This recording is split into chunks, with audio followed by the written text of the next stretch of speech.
3 call sign ko ay, syempre, una-una, mahal. Para iba kasi yung atake ng mahal eh. 'Di ba? Pag Tagalog, para damang-dama mo yung mahal. Ay! Ay! Tapos, pangalawa, gusto ko bebe. Kasi cute yung bebe. Bebe. Ganon. And yung pangatlo ko ay, siguro love. Ang cute ng love, pagka tawagin kang love. Isipin mo, love.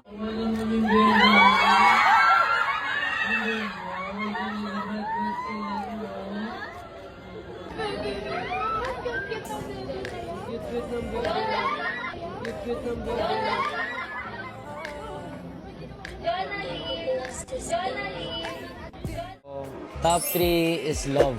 Siyempre, di ba? Pag tinatawag mo siyang love, parang napapafeel mo sa kanya na mahal mo siya. Top 2 siguro is babe. Parang babe kasi shortcut lang ng baby. Ang top 1, baby. Kasi super sweet ng baby para sa akin. Parang... Walang bebe ko? Walang bebe ko. Ay, parang gano'n na din, bebe ko. Ano na?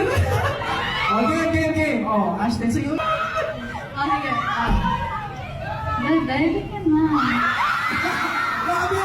Ano? Para ikaw yung lumambot dyan.